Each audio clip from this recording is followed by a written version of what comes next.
నమస్కారం విశ్వాస్ న్యూస్ కి స్వాగతం. హెడ్లైన్ చూద్దాం. పిసిసి కొత్త అధ్యక్షుడిపై సస్పెన్స్, ఢిల్లీలో రాష్ట్ర నాయకత్వం మంతనాలు. హడలెత్తిస్తున్న HYDRAA, Nagarjuna N convention centre కూల్చివేత.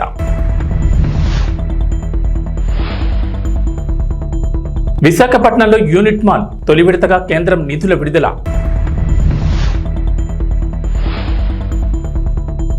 వైసీపీలో జగన్ మార్పులు చేర్పులు, అనుబంధ విభాగాలకు అధ్యక్షులు, 15 విభాగాలకు నియామకాలు.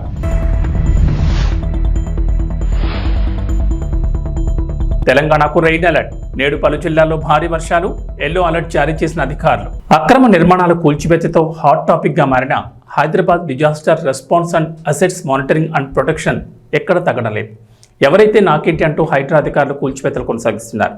తాజాగా హైదరాబాద్ మాదాపూర్లోని ఎన్ కన్వెన్షన్ను హైడ్రా అధికారులు కూల్చివేస్తున్నారు. సినీ హీరో నాగార్జునకు చెందిన ఈ కన్వెన్షన్ను ఇవాళ ఉదయం భారీ బందోబస్తు మధ్య అధికారులు కూల్చివేతలు ప్రారంభించారు. నాగార్జునకు సంబంధించి ఎన్ కన్వెన్షన్ సెంటర్పై తాజాగా హైడ్రా అధికారులకు ఫిర్యాదు అందింది. తుమ్మకుంటలో చెరువును ఆక్రమించి నాగార్జున 3 ఎకరాల్లో ఎన్ కన్వెన్షన్ సెంటర్ నిర్మించారని పలువురు ఫిర్యాదు చేశారు. చెరువు ఎఫ్టీఎల్ పరిధిలో కన్వెన్షన్ నిర్మించారని గతంలోనూ ఫిర్యాదులందాయి. దీంతో రంగంలో దిగిన హైడ్రా అధికారులు సర్వే నిర్వహించి పక్కా ఆధారాలతో శనివారం తెల్లవారుజాము నుంచే కన్వెన్షన్ సెంటర్ కూల్చివేత ప్రారంభించారు. ఎన్ కన్వెన్షన్ లోపలికి వెళ్లే అన్ని దారులను అధికారులు మూసేశారు. మీడియాకు సైతం అనుమతి లేదని అన్ని దారుల్లోనూ బారికేడ్లు ఏర్పాటు చేశారు. కూల్చివేతలను చిత్రీకరించేందుకు అనుమతి లేదంటూ మీడియాపై కూడా ఆంక్షలు విధించారు. హైదరాబాద్ మెట్రో రోజుకు లక్షల సంఖ్యలో ప్రయాణికులను తమ గమ్యస్థానాలకు చేర్పిస్తోంది. దాదాపు 4 నుంచి 5 లక్షల మంది మెట్రో ట్రైన్లో ప్రయాణిస్తున్నారు. నగరం ఓ మూల నుంచి మరో మూలకు ఈజీగా చేరుకునేందుకు మెట్రోను ఆశ్రయిస్తున్నారు. తక్కువ ఖర్చుతో తక్కువ సమయంలో గమ్యస్థానాలకు చేరుకునేందుకు మెట్రో ఉపయోగపడుతోంది. అయితే ఇంతటి ఆదరణ ఉన్న మెట్రోలో ఇప్పటికీ కొన్ని సాంకేతిక సమస్యలు ప్రయాణికులను ఇబ్బందులు గురిచేస్తున్నాయి. కొన్నిసార్లు వారి జేబుకు చిల్లులు పెడుతున్నాయి. తాజాగా అటువంటి అనుభవం ఎదురైంది ఓ ప్రయాణికుడికి. హాలిడే ఉన్న రోజుల్లో మెట్రోలో తక్కువ ఖర్చుతో అపరిమితంగా ప్రయాణించేందుకు హైదరాబాద్ మెట్రో అధికారులు సూపర్ సేవర్ కార్డును తీసుకొచ్చారు. 59 రూపాయలు రీఛార్జ్ చేసుకుంటే నగరమంతా మెట్రో రూట్లలో అపరిమితంగా తిరగవచ్చు. అయితే ఇవాళ ఉదయం ఎల్బీ నగర్ మెట్రో స్టేషన్లో ఓ ప్రయాణికుడు సూపర్ సేవర్ కార్డ్ రీఛార్జ్ నేడు 4వ శనివారం హాలిడే చేసుకునేందుకు ప్రయత్నించగా అతడికి చేదు అనుభవం ఎదురైంది. జేబులో డబ్బులు లేకపోవడంతో క్యూఆర్ కోడ్ స్కాన్ చేసి డబ్బులు చెల్లించాలని భావించాడు. అయితే మెట్రో స్టేషన్లో సిగ్నల్ ప్రాబ్లం ఎదుర్కోవడంతో రీఛార్జ్ కావడం లేదని సిబ్బంది చేతులెత్తేశారు. 2-3 క్యూఆర్ కోడ్ మిషన్లు పరిశీలించిన అందులోనూ నో సిగ్నల్ను చూపించడంతో మెట్రో సిబ్బంది డబ్బులు ఇచ్చి రీఛార్జ్ చేసుకోవాలని సూచించారు. ఎట్టకేలకు నెల్లూరు జిల్లా జైలు నుంచి మాచర్ల మాజీ ఎమ్మెల్యే పిన్నెల్లి రామకృష్ణారెడ్డి విడుదలయ్యారు. ఈవీఎం ధ్వంసం కేసులో అరెస్ట్ అయిన ఆయనను రిమాండ్ నిమిత్తం జైలుకు పంపారు. నిన్ననే ఆయనకు బెయిల్ వచ్చింది. సంబంధిత ఆర్డర్ కాపీ లేటుగా అందడంతో ఇవాళ జైలు నుంచి రిలీజ్ అయ్యారు. మాజీ మంత్రులు కాకాని అనిల్ పిన్నెల్లికి స్వాగతం పలికారు.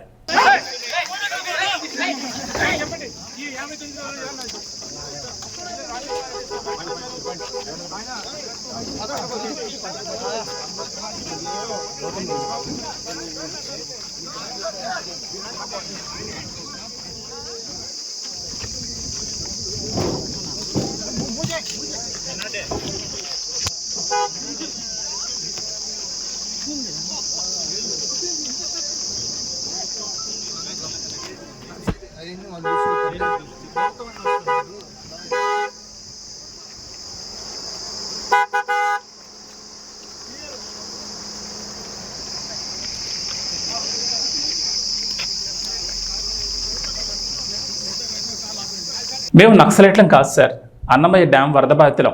ఎందుకు మమ్మల్ని పోలీసులు అడుగడుగున అడ్డుకుంటున్నారు అంటూ అన్నమయ్య జిల్లా కలెక్టర్ శ్రీధర్ను నిలదీశారు కొండ శ్రీనివాసులు. రాజంపేట పార్లమెంట్ కార్యనిర్వాహక కార్యదర్శి మందపల్లి వరద బాధితులు. పోలీసులు తరుముకుంటున్నారు. ఇదేం సార్ మా కర్మ, మేము బాధితులమా లేకపోతే నాకు అర్థం కావట్లేదు. ఒక ఊరు నుంచి స్టార్ట్ అయ్యి ఇంకో ఊరికి రావడానికి గంట పడుతుంది. ఇంకో ప్రాబ్లం కూడా సార్, మామూలుగా బస్ రూట్ వచ్చి మందపల్లి మీదుగా వస్తుంది. బస్ రూట్ లో కాకుండా ఇట్లా అడవిలోంచి వస్తారు. బస్ రూట్ లో వచ్చి వస్తే దాదాపు 2 విలేజెస్ కవర్ అవుతాయి. దాదాపు 280 ఫ్యామిలీస్, 2 విలేజెస్ కలిపి 280 ఫ్యామిలీస్ కవర్ అవుతాయి. వాళ్ళు కూడా చూస్తారు, వాళ్ళ ప్రాబ్లమ్స్ ఉంటాయి. ఇప్పుడు నేను ఇక్కడ 17 మెంబర్స్ వచ్చారు, కొంతమంది అందరూ రాలేరు కదా, వాళ్ళ ప్రాబ్లమ్స్ చెప్పాల్సి. నర్సిరెడ్డిపల్లి గ్రామం నుండి తురిమెల్ల గవర్నమెంట్ స్కూల్కు ప్రతిరోజు చదువుకునే పిల్లలు 2 కిలోమీటర్ల దూరం నడిచి వెళ్తున్నారు. అయితే మా గ్రామానికి పాఠశాలకు మధ్యలో మద్యం దుకాణం ఉంది. దీనివల్ల ఆడపిల్లలు రోజు పాఠశాలకు నడిచి వెళ్లి వస్తుంటే మద్యం దుకాణం వద్ద మద్యం సేవించిన వారు రోడ్డుకు అడ్డంగా మధ్యలో వాహనాలు నిలపడం, బహిరంగ ప్రదేశాల్లో రోడ్డు పక్కనే మూత్ర విసర్జించడం, రోడ్డు పక్కనే పొలాల్లో గుంపులుగా కూర్చుని మద్యం సేవించడం వల్ల పాఠశాలకు వెళ్లే ఆడపిల్లలు భయపడుతున్నారు. వయసుతో సంబంధం లేకుండా ఈ రోజుల్లో చిన్నపిల్లలు మహిళలపై జరుగుతున్న అత్యాచారాలను దృష్టిలో ఉంచుకుని మా పిల్లలు మహిళల భద్రత విషయమై మా యందు దయించి మద్యం దుకాణాన్ని వేరే ప్రాంతానికి మార్చాల్సిందిగా నర్సిరెడ్డిపల్లి గ్రామవాసులు కోరుతున్నారు. సంబంధించిన అధికారులు, ప్రజాప్రతినిధులు, నాయకులు స్పందించాల్సిందిగా కోరుతున్నారు. మా ఊరు నర్సిరెడ్డిపల్లె. మా ఊరు వచ్చే పోయే దోవలో వైన్ షాప్ ఉంది. మేము కాలేజీకి పోతున్నాం, చిన్నపిల్లలు స్కూల్కి పోతుండ్రు. మా ఊరు దోవలో వైన్ షాప్ ఉంది. ఆ వైన్ షాప్ తీపిస్తే తొందరగా మాకు మంచిగా అవుతుంది. మాకంటే ముందు చిన్నపిల్లలు ఉండరు, మేమేమో అనుకోవచ్చు. తర్వాత చిన్నపిల్లలు మేము చదువుకునేది అయిపోతే చిన్నపిల్లలు ఉంటారు, తాగి ఆడంటే ఆడ పడిపోతుంది వైన్ షాప్ అది. ఇబ్బంది అవుతుంది మాకు తొందరగా ఒక బస్ అయిపోయింది. మా ఊరు నర్సిరెడ్డిపల్లి.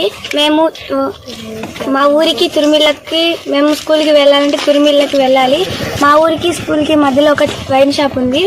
ఆ వైన్ షాప్ దగ్గర అందరు తాగి బైక్స్ అన్ని రోడ్డు మీద అడ్డం పెడుతుంటే మాకు చాలా భయంగా ఉంది. మీరు కానీ ఈ వైన్ షాప్ తీసేపిస్తే మాకు చాలా స్వేచ్ఛగా ఉంటుంది. మేము జాగ్రత్తగా స్కూల్కి వెళ్ళగలం. దయచేసి అధికారులందరూ స్పందించి వైన్ షాప్ కేటీఆర్ చేసే ఆరోపణలు కోడిగుడ్డు మీద ఏకలు పీకడం లాంటివి. చేవెళ్ల కాంగ్రెస్ ఇన్ఛార్జ్ భీమ్ భారత్ ఇచ్చిన ప్రతి హామీని చిత్తశుద్ధితో ఒక్కొక్కటిగా నెరవేరుస్తున్న కాంగ్రెస్ ప్రజా సంక్షేమ పాలనపై బీఆర్ఎస్ పార్టీ నాయకుడు కేటీఆర్ చేస్తున్న విమర్శలు కోడిగుడ్డు మీద ఏకలు పీకినట్లున్నాయని చేవెళ్ల కాంగ్రెస్ ఇన్ఛార్జ్ భీమ్ భారత్ గట్టి కౌంటర్ ఇచ్చారు. స్థానిక మండల, జిల్లా స్థాయి నాయకులతో ఏర్పాటు చేసిన భారీ పత్రికా సమావేశాన్ని ఉద్దేశించి ఆయన మాట్లాడుతూ కనీసం ఉద్యోగులకి 1వ తారీఖున జీతం ఇవ్వలేని బీఆర్ఎస్ ప్రభుత్వం నేడు కాంగ్రెస్ ఒక్కొక్కటిగా నెరవేరుస్తున్న హామీలను చూసి ఓర్వలేక దిగజారుడు ఆరోపణ చేయడం హాస్యాస్పదమన్నారు.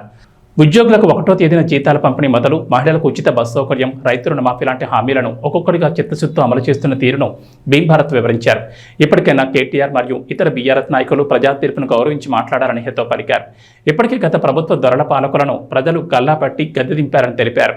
పత్రికా సమావేశంలో రంగారెడ్డి జిల్లా కాంగ్రెస్ పార్టీ అధ్యక్షుడు, TUFIDC చైర్మన్ చెల్లా నరసింహారెడ్డి, రాష్ట్ర అధికార ప్రతినిధి గౌరీ సతీష్, రాష్ట్ర కాలుష్య నియంత్రణ బోర్డు సభ్యులు సత్యనారాయణ రెడ్డి, మండల అధ్యక్షులు మానయ్య పాల్గొన్నారు.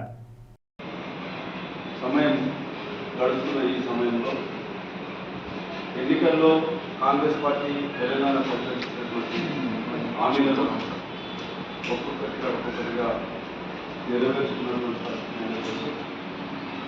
తెలంగాణ రాష్ట్రాన్ని అప్పులో ఊళ్ళో నుంచి టీఆర్ఎస్ ప్రభుత్వం ఏం చేసిందో మనందరికీ తెలుసు.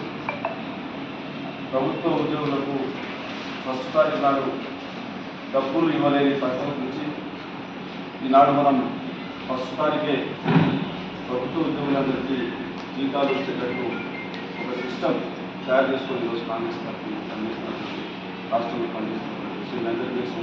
అదేవిధంగా ప్రభుత్వం కాంగ్రెస్ పార్టీ ప్రజలకు ఇచ్చినటువంటి ఒక్కొక్క హామీని నెరవేరుస్తూ వస్తున్నటువంటి విషయం కూడా అందరికీ తెలుసు. మహిళలకు ఉచిత బస్సు ప్రయాణం కావచ్చు, 500కే గ్యాస్ సిలిండర్ కావచ్చు, అదేవిధంగా ఇన్సూరెన్స్ కింద 10 లక్షల రూపాయలు పెట్టే ఆరోగ్యానికి సంబంధించినటువంటి విషయం కావచ్చు. అదేవిధంగా రైతులకు ఇచ్చినటువంటి 2 లక్షల రూపాయల రుణమాఫీ కూడా ఈరోజు రాష్ట్ర వ్యాప్తంగా చేసినటువంటి విషయం నాకు తెలుసు. అయితే గోడవుల మీద గుడ్డు మీద వెంటలు తీసుకున్నట్టు ఈ టీఆర్ఎస్ నాయకులు వాళ్ళు పనిచేస్తున్నటువంటి రేవంత్ రెడ్డి గారి ప్రభుత్వం మీద ఈరోజు విమర్శలు చేసి ప్రభుత్వాన్ని బలవంతం చేయాలి, ప్రజలను తప్పులు పట్టియాలనే దురుద్దేశంతో ఈరోజు వాళ్ళు చేస్తున్నటువంటి కార్యక్రమాలను కూడా మేము ఖండిస్తూ ఈరోజు ఈ యొక్క సమావేశాన్ని ఏర్పాటు చేయడం జరిగింది. ఈ సమావేశంలో మా పార్టీ జిల్లా నాయకులు, జిల్లా అధ్యక్షులు పెద్దలు నరసింహారెడ్డి గారు, అదేవిధంగా రాష్ట్ర police control board member Satyanarayana Reddy గారు, రాష్ట్ర పార్టీ అధికార ప్రతినిధి గౌరీ సతీష్ గారు, మా పార్టీ మండల అధ్యక్షులు మానయ్య గారు, కాంగ్రెస్ పార్టీ సీనియర్ నాయకులు మన భద్రప్ప గారు, జైపాల్ రెడ్డి గారు, రవీందర్ రెడ్డి గారు, మాజీ సర్పంచ్ సత్యనారాయణ గారు, అదేవిధంగా మహేందర్ రెడ్డి గారు, అదేవిధంగా వెంకటరెడ్డి గారు, మాజీ సర్పంచ్ విజయపతి గారు, అదేవిధంగా సాయి కుమార్, శివలి రెడ్డి అందరు వీళ్ళందరూ కూడా ఈ పత్రికా సమావేశంలో పాల్గొనడం జరుగుతూ ఉన్నారు.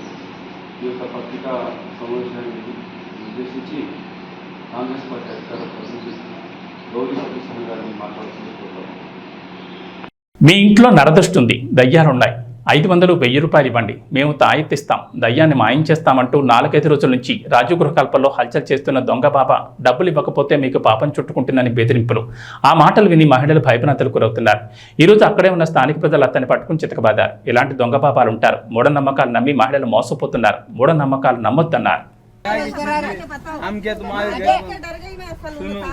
सुनो अल्लाह की चीज ले दे के ऐसा ये नहीं करना। रमजान में लाखों से देते तुम, उसका गम नहीं करे जाता है। तुमने क्या बोले थे? सुनो सुनो अम्मा दे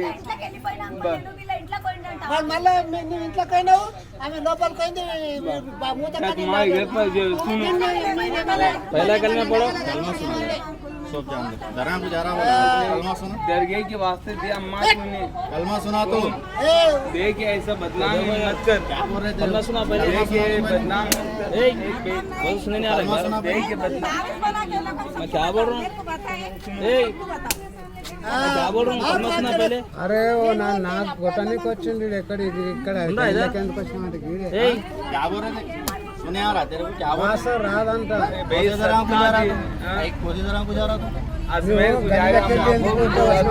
ये सब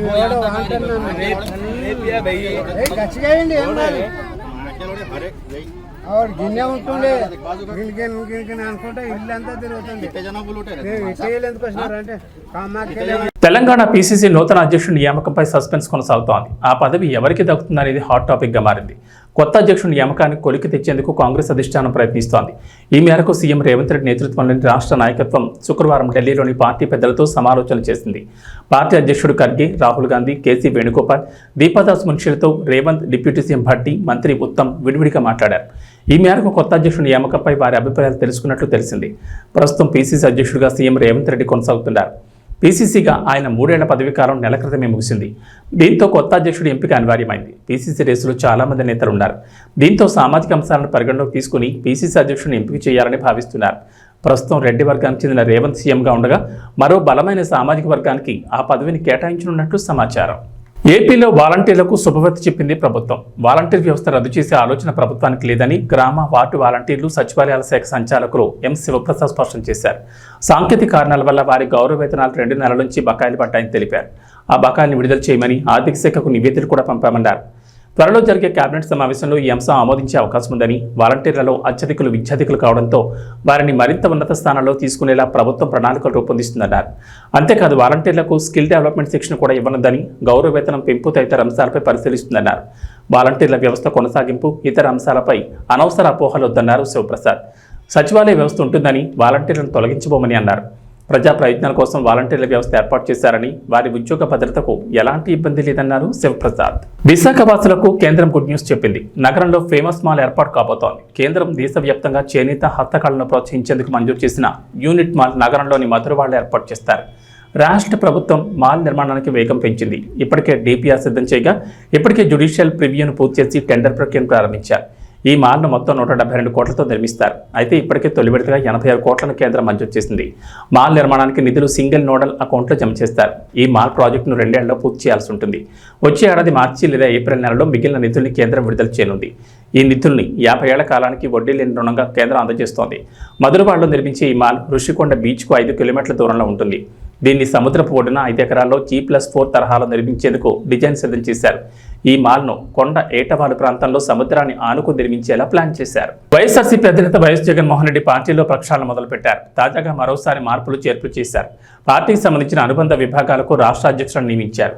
వైఎస్ఆర్సీపీ రైతు, మహిళా, మైనార్టీ, న్యాయ, గ్రీవెన్స్ విభాగాల అధ్యక్షులను నియమించారు. ఈ పదవుల్లో ప్రస్తుతం ఉన్నవారినే కొనసాగిస్తున్నారు.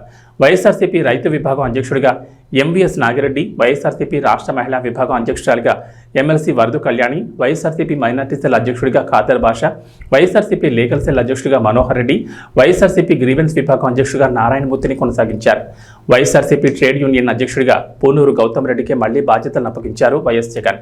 ఇతర విభాగాలకు సంబంధించిన వివరాలు ఇలా ఉన్నాయి. వైఎస్ఆర్సీపీ ఎస్టీ సెల్ అధ్యక్షుడిగా ఎమ్మెల్యే విశ్వేశ్వరరాజు, వైఎస్ఆర్సీపీ పంచాయతీరాజ్ విభాగం అధ్యక్షుడిగా వెన్నపోస్ రవీంద్రారెడ్డి, వైఎస్ఆర్సీపీ మున్సిపల్ విభాగం అధ్యక్షుడిగా రేపాల శ్రీనివాస్, వైఎస్ఆర్సీపీ వాలంటీర్ విభాగం అధ్యక్షుడిగా నాగార్జున యాదవ్, వైఎస్ఆర్సీపీ ట్రేడ్ యూనియన్ అధ్యక్షుడిగా గౌతమ్ రెడ్డిని నియమించారు. మరి మధ్యాహ్నం 2:20 ఈ ఘటన జరిగితే, 2 గంటల ప్రాంతంలో ఈ ఘటన జరిగితే, ఈ ఘటనకు సంబంధించి జరిగిన వివరాలను ఒక్కసారి గమనిస్తే, ఈ ఘటనలో ప్రభుత్వం స్పందించకూడదు అన్న తాపత్రయము ఎక్కువగా కనిపిస్తూ ఉంది. ప్రభుత్వం 17 మంది చనిపోతే ఈ ప్రభుత్వం మొట్టమొదటగా సాయంత్రం 4 గంటలకు హోంమంత్రి వచ్చి ప్రెస్ మీట్ను అడ్రస్ చేస్తూ తాను మాట్లాడినప్పుడు కూడా సహాయానికి సంబంధించి పర్యవేక్షించడానికి తాను అనకాపల్లికి వెళ్తున్నాను అన్న మాటలు వాళ్ళ నోట్లో నుంచి రాలేదు. మరో గంట తర్వాత అంటే సాయంత్రం 5 గంటల ఆ ప్రాంతంలో కార్మిక శాఖ మంత్రి ఎవరి పరిధిలోకి వస్తుందో, ఈ డైరెక్టర్ ఆఫ్ ఫ్యాక్టరీస్ అనేది ఎవరి పరిధిలోకి వస్తుందో, ఈ కార్మిక శాఖ మంత్రి కూడా ప్రెస్ మీట్ పెట్టి ఎంతమంది చనిపోయారో తెలియలేదు అన్నాడు. వివరాలు లేవు అని మాట్లాడతాడు. తాను కూడా హుటాహుటిన అక్కడికి వెళ్ళాలి అనే తాపత్రయం కూడా చూపించడు. ఘటన జరిగిన తర్వాత ఘటన స్థలానికి కలెక్టర్ ఎప్పుడు పోయాడు, అధికారులు ఎప్పుడు పోయారు, కమిషనర్ ఎప్పుడు పోయారు అన్నది ఒక్కసారి గమనిస్తే ఇంకా బాధ కలిగించే అంశాలు. అధికార పార్టీకి సంబంధించిన నాయకులు ఎప్పుడు పోయారు అని చూస్తే ఇంకా బాధ కలిగించే అంశాలు. కనీసం ఘటన జరిగితే కనీసం అంబులెన్స్ను కూడా కనీసం మొబిలైజ్ చేసి ఆ ప్రాంతానికి తీసుకుని రాని పరిస్థితి. బాధితులు ఎవరైతే ఉన్నారో వాళ్ళందరినీ కూడా కంపెనీకి సంబంధించిన బస్సుల్లో తీసుకొస్తా ఉన్నారు, హాస్పిటల్లోకి తీసుకొని పోయే పరిస్థితి. నేను ఒకసారి తేడా గమనించమని అడుగుతా ఉన్నా. ఇలాంటి ఘటనే ఒకసారి మా ప్రభుత్వ హయాంలో కూడా జరిగింది. ఎల్జీ పాలిమర్స్ అనే ఘటన జరిగింది. కోవిడ్ మహమ్మారి ఉన్న సమయం అది. మేలో జరిగింది, మే 2020 ప్రాంతంలో జరిగింది. ఒకవైపున కోవిడ్ మహమ్మారి ఉన్నప్పటికీ కూడా ప్రభుత్వం ఎలా పలికింది, ఎలా స్పందించింది అని ఒక్కసారి కంపారిజన్ చేయాలి. ఆ ఘటన తెల్లవారుజామున రాత్రి 3:40 తెల్లవారుజామున 3:40కి ఆ ఘటన జరిగితే, తెల్లవారుజామున 3:40కి ఆ ఘటన జరిగింది. పట్టపగలు కాదు. జరిగితే 5 గంటల కల్లా కలెక్టర్ స్పాట్లోకి వెళ్ళాడు, కమిషనర్ స్పాట్లోకి వెళ్ళాడు. అంబులెన్స్ని అప్పటికే ముమ్మరంగా మోహరించేసాయి. గవర్నమెంట్ అంబులెన్స్ అన్నీ కూడా తీసుకొచ్చాయి. ప్రతి బాధితునికి కూడా తోడుగా ఉండే కార్యక్రమం జరిగింది. 6 గంటల కల్లా వైఎస్ఆర్ కాంగ్రెస్ పార్టీకి సంబంధించిన సీనియర్ నాయకులందరూ కూడా స్పాట్ మీదకి వెళ్ళారు, తోడుగా ఉండే కార్యక్రమం చేశారు. అదే రోజు 11 గంటల కల్లా, మధ్యాహ్నం కూడా కాదు, మధ్యాహ్నం కాకమునిపే 11 గంటల కల్లా ఏకంగా ముఖ్యమంత్రి అంటే నేనే ఏకంగా స్పాట్లోకి నేనే రావడం జరిగింది. స్పందించిన తీరు గమనించమని అడుగుతా ఉన్నా. వెంటనే 24 గంటల్లోనే ఏకంగా ₹1 కోటి కాంపన్సేషన్ ప్రకటించిన పరిస్థితులు గతంలో ఎప్పుడు జరగల. ఇట్లాంటి ఘటనలు జరిగినప్పుడు గవర్నమెంట్ ఎప్పుడూ కూడా రెస్పాన్సిబిలిటీ తీసుకొని, గవర్నమెంట్ ఎప్పుడూ కూడా బాధితుల పట్ల సానుభూతితో ఎప్పుడూ వ్యవహరించలా. ఇంతగా వ్యవహరించిన పరిస్థితులు ఎప్పుడూ లేవు. మొట్టమొదటిసారిగా ₹1 కోటి కాంపన్సేషన్ ఇచ్చిన ఏకైక ప్రభుత్వం మొట్టమొదటగా వైఎస్ఆర్సీపీ ప్రభుత్వమే, మన ప్రభుత్వమే, జగన్ ప్రభుత్వమే ఇచ్చిందని కూడా చెప్పడానికి కూడా సంతోషపడతా ఉన్నాను నేను. ఇక్కడ 24 గంటల్లోనే ఏకంగా ₹30 కోట్ల అక్కడికి ఇమీడియట్లీ పంపించి బాధితులకు తోడుగా నిలబడడం జరిగింది. ఎవరైతే దెబ్బలు తగిలాయో, ఎవరైతే ఉన్నారో వాళ్ళని వెంటనే హాస్పిటల్లోకి చేర్పించడం, 3 రోజులు హాస్పిటల్లో ఉంటే ₹10 లక్షల మేర కాంపన్సేషన్ ఇవ్వడం, హాస్పిటల్లోకి జరిగిన మైనర్ ఇంజనీర్స్కి కూడా వెంటనే ₹3 లక్షలు ఇవ్వడం, హాస్పిటల్లోకి ఎవరు వచ్చినా కూడా చిన్న గాయాలతో వచ్చిన వాళ్ళకు కూడా ₹25,000 మేరకు వాళ్ళకు కూడా కాంపన్సేషన్ ఇచ్చి పంపించడం. ఏకంగా గ్రామాలకు కూడా 15,000 మంది 15,000 మంది నివాసం ఉంటా ఉన్న చుట్టుపక్కల ఉన్న 5 గ్రామాలకు సంబంధించి ప్రతి ఒక్కరికి కూడా మళ్ళీ ₹10,000 కూడా ఇచ్చి కూడా తోడుగా నిలబడిన పరిస్థితులు ఆ రోజుల్లో వైఎస్ఆర్ కాంగ్రెస్ పార్టీ ప్రభుత్వ హయాంలో జరిగాయి. నేను ఇక్కడ ఎందుకు చెప్తా ఉన్నాను అంటే, మనిషి ఒక ప్రభుత్వం అధికారంలో ఉన్నప్పుడు స్పందించే తీరు ఎలా ఉంటుంది అన్నది చాలా ఇంపార్టెంట్. ఈ ఘటనలో చంద్రబాబు నాయుడు గారు ఇక్కడికి వచ్చినప్పుడు ఆయన ప్రెస్ మీట్ చూసి ఆశ్చర్యపోయా. జగన్ హయాంలో జరిగే ఈ ఘటనలో అని చెప్పి చెప్తాడు, కానీ నేరాన్ని ఇక్కడ నుంచి డైవర్ట్ చేసే కార్యక్రమం చేస్తాడు. కానీ ఆశ్చర్యం ఏమిటంటే, చంద్రబాబు నాయుడు ఇంతకుముందు 2014 నుంచి 19 ఆయన ముఖ్యమంత్రిగా ఉన్నప్పుడు ఆయన హయాంలో జరగలేదా? ఈ ఘటనలో ఇటువంటివన్నీ ఎవరి హయాంలో అయినా కూడా జరుగుతాయి. ఆంధ్రప్రదేశ్ అసెంబ్లీ ఎన్నికల వేళ రాజుకున్న అల్లు వర్సెస్ మెగా వివాదం ఇప్పటికీ తారాస్థాయికి చేరుకుంది. అంతేకాకుండా ఇప్పటివరకు సోషల్ మీడియాలకే పరిమితమైన ఈ టీజింగ్ ఇప్పుడు మీడియా వరకు చేరింది. మెగాస్టార్ చిరంజీవి పుట్టినరోజు సందర్భంగా ఇందిరా సినిమాను రిలీజ్ చేసిన సంగతి తెలిసిందే. అయితే ఇందిరా మాటేమో కానీ థియేటర్లలో బన్నీని మాత్రం దారుణంగా టీచ్ చేశారు మెగా ఫ్యాన్స్. చిరుకి శివాజీ వెన్నుపోటు పొడిచే సీన్ వచ్చినప్పుడు బన్నీ అంటూ నినాదాలు చేశారు. ఇక ఈ వీడియోలు సోషల్ మీడియాలో తెగ వైరల్ అయ్యాయి. అయితే వీటికి బన్నీ ఫ్యాన్స్ కూడా గట్టిగానే కౌంటర్లు వేశారు. కానీ ఇప్పటివరకు సోషల్ మీడియాకే పరిమితమైన ఈ ఫ్యాన్స్ వార్ ఇప్పుడు మీడియా ముందుకు వచ్చేసింది. ఇందిరా రిలీజ్ వేళ ఫ్యాన్స్ ముందు మీడియా మైకు పెట్టడం పాపం. అల్లు అర్జున్పై ఓ రేంజ్లో రెచ్చిపోయారు మెగా అభిమానులు. ఈ వీడియోలు కూడా ఇప్పుడు వైరల్ అవుతున్నాయి. ఇక వాతావరణ విషయానికి వస్తే తెలంగాణలో గత కొన్ని రోజులుగా వర్షాలు కురుస్తున్నాయి. అన్ని ప్రాంతాల్లోనూ జోరుగా వానలు పడుతున్నాయి. తాజాగా రాష్ట్రానికి మరోసారి రెయిన్ అలర్ట్ జారీ చేసింది హైదరాబాద్ వాతావరణ శాఖ.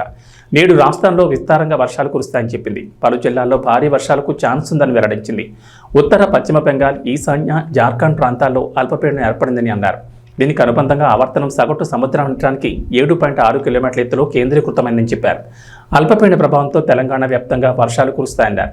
మరో 5 రోజుల పాటు రాష్ట్రంలో భారీ వర్షాలు కురిసే అవకాశం ఉందన్నారు. నేడు నిర్మల్, నిజామాబాద్, కామారెడ్డి, జగిత్యాల, ఆదిలాబాద్, కొమరంభీం, ఆసిఫాబాద్, మంచిర్యాల, భద్రాద్రి కొత్తగూడెం, ఖమ్మం, మెదక్, ములుగు, కరీంనగర్ జిల్లాలో ఓ మోస్తరు వర్షాలకు ఛాన్స్ ఉందని చెప్పారు. నిర్మల్, సంగారెడ్డి, మెదక్, కామారెడ్డి, నిజామాబాద్, రంగారెడ్డి, వికారాబాద్ జిల్లాల్లో భారీ వర్షాలకు ఎక్కువ అవకాశాలున్నాయని చెప్పారు.